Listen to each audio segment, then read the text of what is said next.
Welcome back to Stud Studios. Today we will be comparing the two Indiana Jones Temple Escape sets. One came out in like 2009, I think. 2009 or 2006. And this one came out, I think it was last year. As I'm making this video. Anyways, we'll start with the figures. So we will start here with comparing the Indiana Joneses. I'll just take off the accessories here. So the accessories are pretty similar, but in the newer one, Indy does come with a bag. Also in the newer one, his head is double-sided, showing another side with cobwebs and a spider on it. Although you can't see that beneath his hairpiece. I also think that the older one looks a lot better, or the older face, sorry, it looks a bit better than the new one. The new one looks a bit animated to me. However, the new one also has back printing. Yes, and the old one does not. However, they are actually pretty much the exact same regarding the torso and legs. Well, the legs are almost the exact same, except the old one has a bit more detail, and the newer, or at least on the gun holster and belt, and the new one's kind of basic. Then the old one has a bit more pronounced printing, like an actual shinier zipper, and the older one has a bit more faded printing, and his white shirt looking bluer on this one, even though it's white, looks tan on that one. And then the hats are both different, one having a hair and hat combo and the other just being a hat. I do like the hair and hat combo with Lego because, especially with their reversible faces, when there's no hair on there and there's a hat, you can just see through it really easily, and it just sort of breaks the illusion a bit, in my opinion. So moving on, we have Satipo. This is another figure that came in both of the sets. Personally, I much prefer the new one. Its torch is more realistic. It has a face that is also, in my opinion, more realistic. And the new one has spiders on the back printing. But I do think that the old one has a better hairpiece compared to the character in the movie. And I do think that, and yeah, the new one has a belt where the old one doesn't, and the flesh tone actually matches the face, whereas the old one has a darker orange. But yeah, I think he should have had the old hairpiece in both. It would look a lot better than this hairpiece. However, and I wish he had a face that wasn't like a plain face like this. However, I do still believe that the new version is the better figure, in my opinion. It also has a double-sided face to show him screaming because, well, adios, Satipo. Yeah, he died.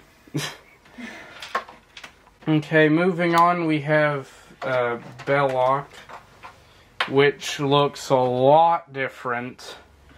In the old one, he has this weird color, and his face is just as weird as that color. And the new one looks more like the character and has a closer color to what he was. Resemblance. Yeah. I would also like to state that, once again, the new figure is taking the win on this one, in my opinion. I think it is definitely a lot more realistic to the character. And also, LEGO started using a different revolver piece because you can tell they're both made of different plastic, well, when you're at least actually holding them. The new one's a bit bigger, and there's a hole on the bottom for some reason. But you can tell it's a bit harder to clip on than the older one. Well, with all my complaints of modern LEGO figures, I do think they've done a good job with the ones in this set. And moving on, we have Jock, which was in one, and the just native guy who was in the other. And since we've already reviewed Jock in a previous video, we're going to hope that you just watch it to figure out what we think about him. And in this video, we'll just review the native, which is pretty just generic guy. Pretty basic. I wish they could have had Jock in the new one. I agree.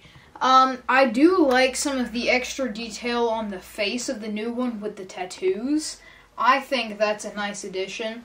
But the figure is pretty basic. It just has your standard printing on back, front, legs. And that is a thing mainly from the new one, because in the old one, the only one who had back printing was Jock. So, I would say that that is a good addition to LEGO, where they regularly print the backs of minifigures now. And the old one also just comes with 2 skeletons for some reason. Well, because they were shown in the movie, David. Only one was. Okay, moving on to the sets.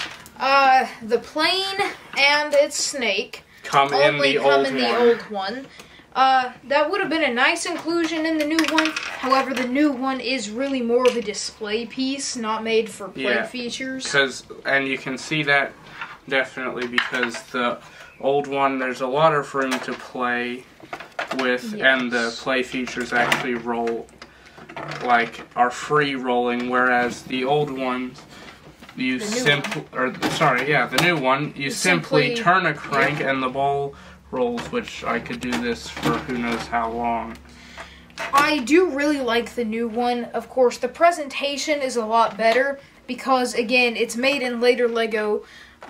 They have more pieces. They have more of a budget to work with, I assume.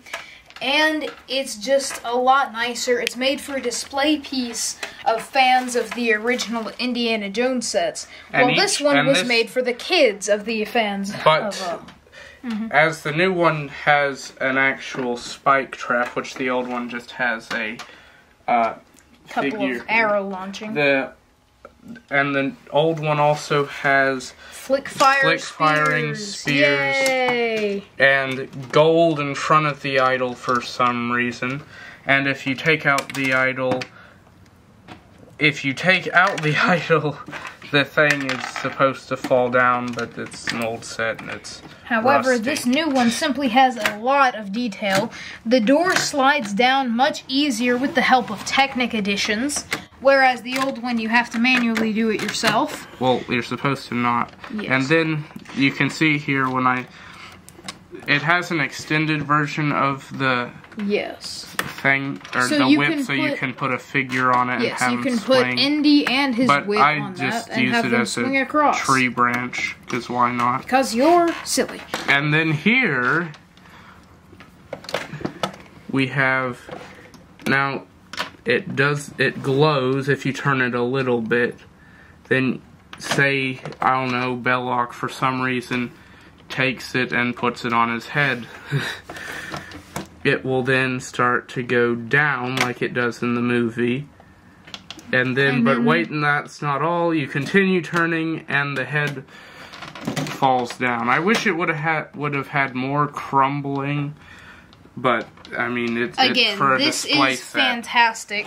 On the back of this, you can see all the Technic wonders that have been constructed to make this thing work. So, for the swinging of the boulder going down over here, and the door, and also, then for the idol, you turn it a bit. This green bean pushes the yellow down, pulling this down and hitting the light brick up here at the top.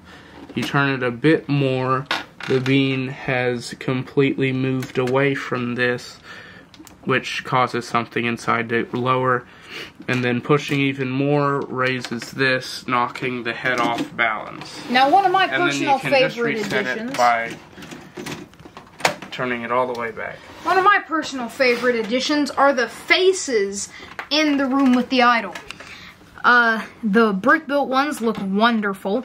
The printed tiles look great, and the minifigure head with his tongue out also looks amazing. And then there's also one of the hats from the old Islanders from the pirate sets. So those are some really nice additions. Also some cool Easter eggs. I think the printing looks wonderful and the brick build looks great. I like the way that LEGO has used all the tiling in this set, both in the entryway and the actual idol room, and even on this wall here to make it look like old stone bricks. Well, I guess that about covers everything. It's not too much of a detailed comparison, but... And we have already reviewed this set in another video, which we will hopefully link in the description. If Jack can figure out how to do that. But anyways, this is Stud Studios, and... See you next time! Yeah.